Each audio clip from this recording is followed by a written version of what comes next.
दोस्तों, आज हम कक्षा 10 एनसीईआरटी के सामाजिक विज्ञान के अध्याय एक संसाधन एवं विकास के महत्वपूर्ण प्रश्न और उत्तरों पर चर्चा करेंगे। ये प्रश्न आपकी परीक्षा के लिए बहुत महत्वपूर्ण है, तो तैयार हो जाओ अपने नोट्स निकालने के लिए और अपने दिमाग की बत्ती जलाने के लिए, क्योंकि आज हम संसाधन एवं विकास के चैप्टर को फोड़ने वाले हैं। तो भाइयों और बहनों, सबसे पहले तो ये जान लेते हैं कि आखिर ये संसाधन होते क्या हैं। देखो यार, संसाधन वो सारी चीजें होती हैं जो हमारे किसी ना किसी काम आती हैं, जैसे पानी, हवा, मिट्टी, पेड़ पौधे, खनिज पदार्थ और हाँ, तुम्हारा दिमाग भी। अब हर चीज संसाधन नहीं बन जाती, उसके लिए जरूरी है कि वो हमारे लिए उपयोगी हो, हमारे पास उसका उपयोग करने की तकनीक हो और वो हमें किफायती भी लगे। अब दोस्तों, जैसे हमारे अलग अलग कामों के लिए अलग अलग दोस्त होते हैं, वैसे ही संसाधन भी कई प्रकार के होते हैं। मुख्य रूप से इन्हें 4 भागों में बांटा गया है: प्राकृतिक संसाधन, मानव निर्मित संसाधन, नवीकरणीय संसाधन और अनवीकरणीय संसाधन।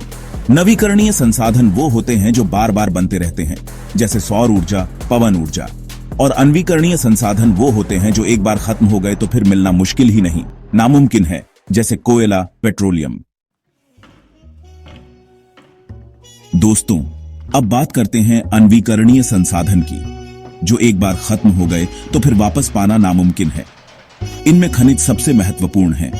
सोचो यार, लाखों करोड़ों साल लग जाते हैं इनके बनने में, और हम इंसान इन्हें कुछ ही सालों में चट कर जाते हैं। इसलिए जरूरी है कि हम इनका उपयोग बहुत ही सोच समझ कर करें, वरना आने वाली पीढ़ियां हमें कोसेंगी कि हमने उनके लिए कुछ छोड़ा ही नहीं। पुनरुत्पादनीय संसाधन, बार बार मिलने वाला तोहफा। अब बात करते हैं पुनरुत्पादनीय संसाधन की, जो हमें बार बार मिलते रहते हैं। इनमें सबसे अच्छा उदाहरण है पानी। हाँ, वही पानी जिसके बिना हम एक पल भी नहीं रह सकते। लेकिन दोस्तों, इसका मतलब ये नहीं कि हम इसका जितना चाहें उतना उपयोग करें। हमें पानी का भी संरक्षण करना चाहिए, क्योंकि अगर ये दूषित हो गया तो फिर हमें पीने के लिए साफ पानी नहीं मिलेगा। भारत की भूमि, पहाड़, मैदान और पठार। दोस्तों, अब बात करते हैं भारत की भूमि की। हमारा देश भौगोलिक रूप से बहुत ही विविधतापूर्ण है। यहाँ ऊंचे ऊंचे पहाड़ हैं, हरे भरे मैदान हैं और विशाल पठार भी हैं। लगभग 30% भाग तो सिर्फ पहाड़ी क्षेत्र है, जहाँ रहना आसान नहीं है। लेकिन यही पहाड़ हमें नदियां, जंगल और खनिज प्रदान करते हैं। तो दोस्तों, भारत की भूमि हमें बहुत कुछ देती है। हमें इसका सम्मान करना चाहिए और इसका संरक्षण भी करना चाहिए। जल विद्युत ऊर्जा, पानी से बिजली। दोस्तों, क्या तुम जानते हो कि हम पानी से बिजली भी बना सकते हैं? हाँ, बिल्कुल सही सुना तुमने। इसे ही जल विद्युत ऊर्जा कहते हैं। इसके लिए हमें नदियों पर बांध बनाने पड़ते हैं, जिससे पानी एक जगह इकट्ठा हो जाता है। फिर इस पानी को टरबाइन पर गिराया जाता है, जिससे बिजली का उत्पादन होता है। जल विद्युत ऊर्जा एक साफ सुथरी और नवीकरणीय ऊर्जा है, जो पर्यावरण को नुकसान नहीं पहुंचती। मिट्टी का अपरदन, जब मिट्टी बह जाती है। दोस्तों, मिट्टी हमारे लिए बहुत ही महत्वपूर्ण है। इसी मिट्टी में हम अपना खाना उगाते हैं, लेकिन कभी कभी ये मिट्टी ही बह जाती है, जिसे मिट्टी का अपरदन कहते हैं। इसके पीछे मुख्य कारण है पानी और हवा। तेज बारिश हो या तेज हवा, दोनों ही मिट्टी की ऊपरी परत को बहा ले जाते हैं। हमें मिट्टी के अपरदन को रोकने के लिए कदम उठाने चाहिए, जैसे पेड़ पौधे लगाना, सीढ़ीदार खेती करना आदि। भारत की मिट्टी काले, लाल, पीली सब रंग की। दोस्तों, जैसे हमारे देश में अलग अलग धर्म और संस्कृति के लोग रहते हैं, वैसे ही यहाँ की मिट्टी भी अलग अलग प्रकार की है। कहीं काली मिट्टी है तो कहीं लाल तो कहीं पीली। सबसे ज्यादा पाई जाने वाली मिट्टी है झलोड़ मिट्टी, जो नदियों के द्वारा लाकर जमा की जाती है। ये मिट्टी बहुत ही उपजाऊ होती है।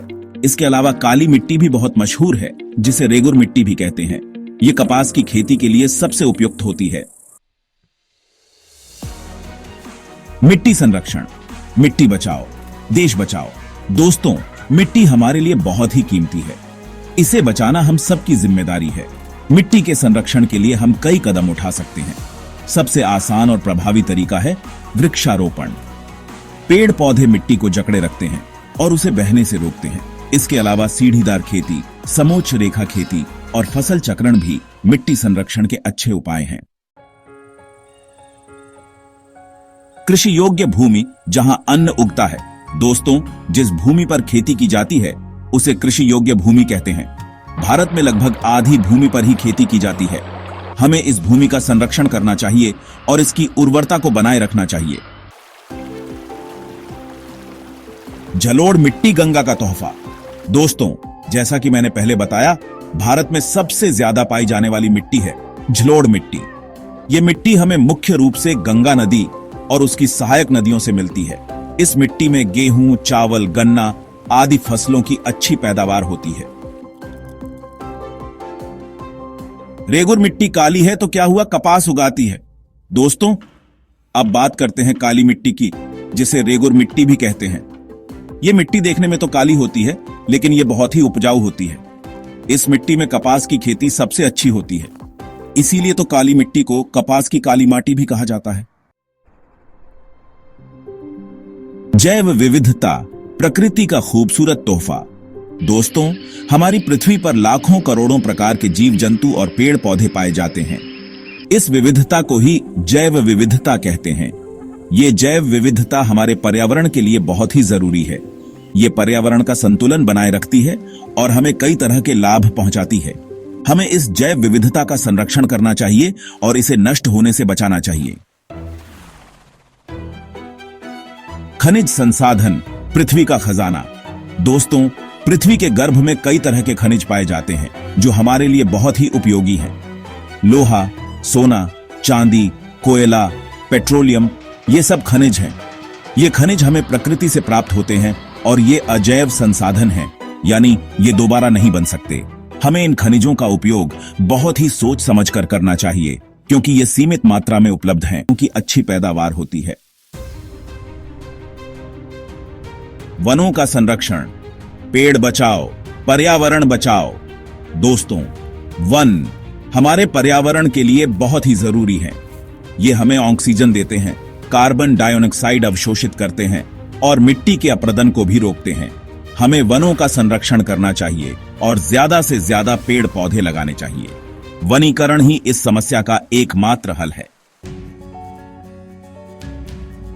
मिट्टी का अपरदन पानी और हवा दोनों हैं जिम्मेदार। दोस्तों, जैसा कि मैंने पहले बताया, मिट्टी का अपरदन एक गंभीर समस्या है। इसके पीछे मुख्य कारण है पानी और हवा। तेज बारिश हो या तेज हवा, दोनों ही मिट्टी की ऊपरी परत को बहा ले जाते हैं। हमें मिट्टी के अपरदन को रोकने के लिए तुरंत कदम उठाने चाहिए। अक्षय संसाधन जो कभी खत्म नहीं होंगे। दोस्तों, कुछ संसाधन ऐसे भी हैं जो कभी खत्म नहीं हो सकते। इन्हें अक्षय संसाधन कहते हैं। सौर ऊर्जा इसका सबसे अच्छा उदाहरण है। सूर्य से हमें प्रकाश और ऊष्मा मिलती है जो कभी खत्म नहीं होंगे। हवा भी एक अक्षय संसाधन है जिससे हम पवन ऊर्जा प्राप्त कर सकते हैं। हमें इन अक्षय संसाधनों का ज्यादा से ज्यादा उपयोग करना चाहिए, क्योंकि ये पर्यावरण को भी नुकसान नहीं पहुंचते। संसाधनों का वितरण प्रकृति का अनोखा खेल। दोस्तों, पृथ्वी पर संसाधनों का वितरण समान रूप से नहीं हुआ है। कहीं पर संसाधन बहुत ज्यादा है तो कहीं पर बहुत कम। इसके पीछे मुख्य कारण है भौगोलिक स्थिति, जलवायु और प्राकृतिक परिस्थितियां। जैसे जिन क्षेत्रों में ज्यादा बारिश होती है वहां जल संसाधन ज्यादा होते हैं। संसाधनों के इस असमान वितरण के कारण ही दुनिया में अमीर और गरीब देश हैं। संसाधनों का उचित उपयोग, जिम्मेदारी समझो अपनी। दोस्तों, संसाधन हमें प्रकृति का वरदान है। हमें इनका उपयोग बहुत ही सोच समझकर करना चाहिए। हमें ये याद रखना चाहिए कि ये संसाधन सिर्फ हमारे लिए नहीं है, बल्कि आने वाली पीढ़ियों के लिए भी हैं। हमें संसाधनों का दुरुपयोग नहीं करना चाहिए और ना ही उनका अति दोहन करना चाहिए। याद रखना दोस्तों, संसाधनों का उचित उपयोग ही सतत विकास की कुंजी है। चलो करते हैं रिवीजन। तो दोस्तों, ये थे कक्षा 10 एनसीईआरटी के सामाजिक विज्ञान के अध्याय 1 संसाधन एवं विकास के महत्वपूर्ण प्रश्न और उत्तर। उम्मीद है कि ये आपके लिए उपयोगी साबित होंगे। अब जल्दी से इन प्रश्नों का रिवीजन कर लो ताकि परीक्षा में कोई गलती ना हो। और हां, अगर तुम्हें ये वीडियो पसंद आया हो तो लाइक और सब्सक्राइब करना ना भूलें। मिलते हैं अगले वीडियो में एक नए चैप्टर के साथ। तब तक के लिए बाय बाय।